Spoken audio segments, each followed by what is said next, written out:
चमक उठी सन 57 में वह तलवार पुरानी थी, खूब लड़ी मर्दानी वह तो झांसी वाली रानी थी। ऐसे न जाने कितनी कविताएं जो वीर रस से सराबोर होती हैं, उन्हें हम अपने क्रांतिकारियों के लिए पढ़ते हुए सुनते हुए नज़र आते हैं, जो शस्त्र लेकर इस स्वतंत्रता आंदोलन में योगदान देते रहे। लेकिन जब शस्त्र से युद्ध लड़ा जा रहा था ब्रितानी हुकूमत के खिलाफ, तो दूसरी ओर एक और जंग जारी थी जो ज़मीन पर लहू गिराए बगैर अपने लहू को दवात में भरकर पन्नों पर उकेर रहे थे। आज हम बात करेंगे उन्हीं क्रांतिकारी पत्रकारों और अखबारों के बारे में जिन्होंने इस स्वतंत्रता आंदोलन में अपना अहम योगदान दिया। नमस्कार, मैं हूं विमलेंद्र द्विवेदी और आपका स्वागत है लोकमान्य खबर में।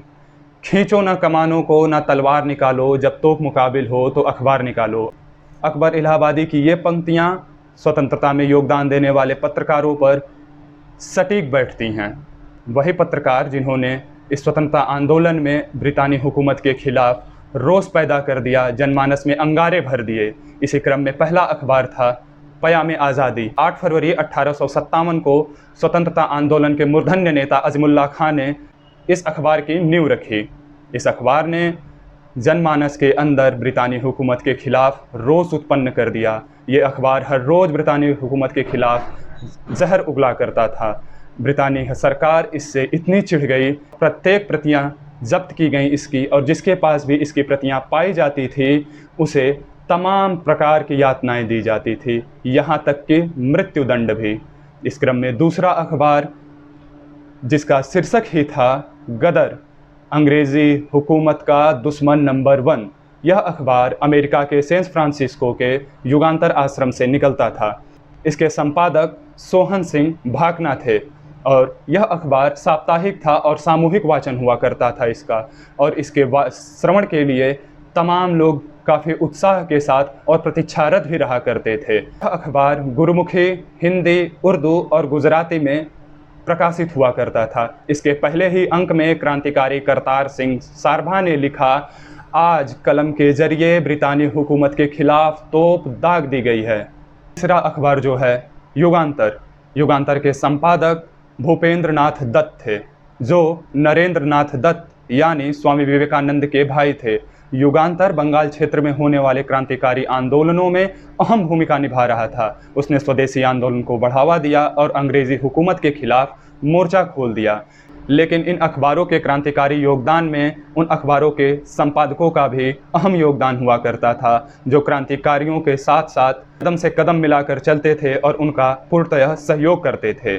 इस क्रम में बाबूराव विष्णु पराड़कर, गणेश शंकर विद्यार्थी और लोकमान्य बाल गंगाधर तिलक ने महत्वपूर्ण भूमिका निभाई।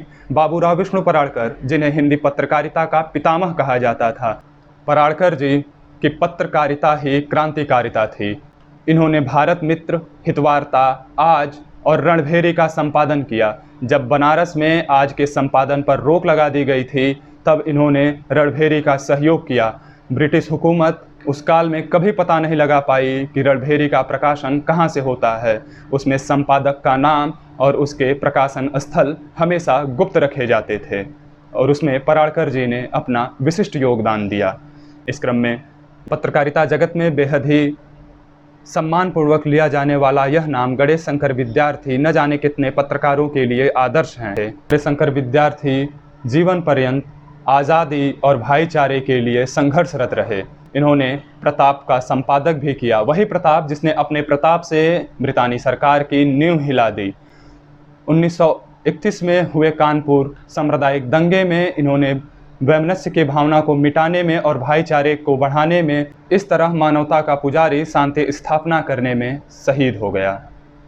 स्वराज मेरा जन्मसिद्ध अधिकार है, इसे मैं लेकर रहूँगा का उद्घोष करने वाले लोकमान्य बाल गंगाधर तिलक ने भी पत्रकारिता के जरिए जन क्रांति का आह्वान किया। केसरी के संपादक रहे लोकमान्य बाल गंगाधर तिलक जी ने अपने केसरी के प्रथम पृष्ठ पर प्रतिज्ञा की थी, हिंदुस्तानियों का हित सुनिश्चित किया जाए।